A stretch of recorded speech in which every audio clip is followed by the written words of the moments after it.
অনেক ভালো লাগছে। আজকে ফার্স্ট টাইম আমার আসা, জীবনে আমার এখানে আসি নাই। হ্যাঁ, আমার নাতিকে নিয়ে আসছি, কারণ ও ইংলিশ মিডিয়ামে পড়ে তো।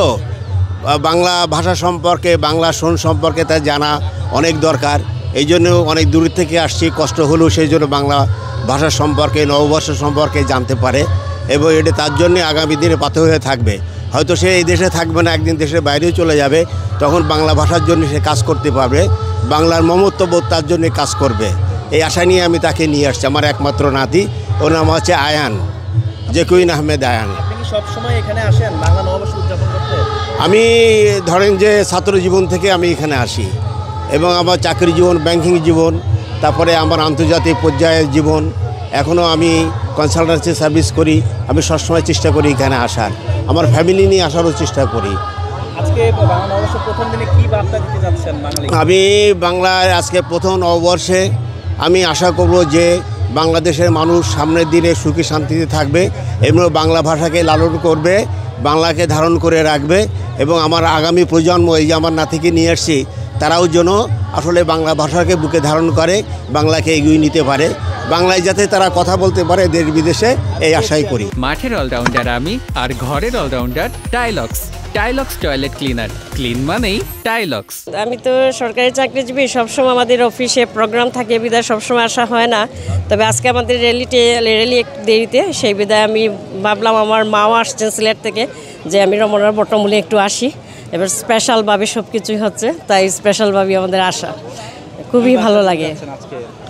কী বার্তা দিয়ে যাচ্ছি? আমি এই বার্তাই দিয়ে যাই যে সবার সাথে ধর্ম বর্ণ নির্বিশেষে একাত্মভাবে আমরা যাতে চলতে পারি, আমরা যাতে একের কষ্ট দেখলে একজন কেঁদে উঠি, একজনের খারাপ লাগা ভালো লাগাতে মিশতে পারি, এটুকুই আমার চাওয়া। যেহেতু আমরা একজন আরেকজনের কষ্টে কেঁদে উঠতে পারি, সেখানে আমাদের সমাজ ব্যবস্থা, অর্থনৈতিক, সামাজিক, পারিবারিক সব দিকে উন্নতির দিকে এগিয়ে যাবে, আমি এটাই বিশ্বাস করি।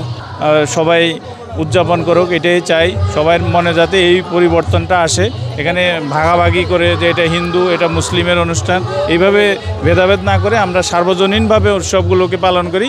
যার যার উৎসব, যার যার ধর্ম তার সে পালন করবে, কিন্তু উৎসবগুলো যাতে আমরা ভাগাভাগি করতে পারি।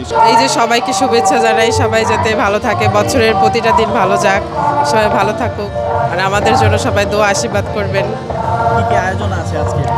এই যে মেইন প্ল্যান তো পান্তা ইলিশ, বাসায় গিয়ে পান্তা ইলিশ বড়া ভর্তা দিয়ে ভাত খাবো, তারপর দুপুরে খাওয়া দাওয়া হবে, আর বিকালে ঘোরাফেরা। আমরা রমনার বটমূলে আসছি, এখানে সাংস্কৃতিক অনুষ্ঠান দেখব, একটু ঘুরবো। মেনলি সারাদিন অনেক আয়োজন আছে, তার মধ্যে এটা ছিল প্রথম আয়োজন। এর পরবর্তীতে পান্তা ইলিশ খাবো, তারপরে একটু ঘুরবো, তারপরে বিকালে মেলায় যাব, মেলা দেখবো, একটা অন্যরকম আনন্দ আর কি। তো বাঙালি সংস্কৃতি এই আনন্দঘন দিনটা আসলে আমরা সবসময় পালন করে আসছি, এবারও খুব সুন্দরভাবে হচ্ছে। তো ধন্যবাদ সকলকে।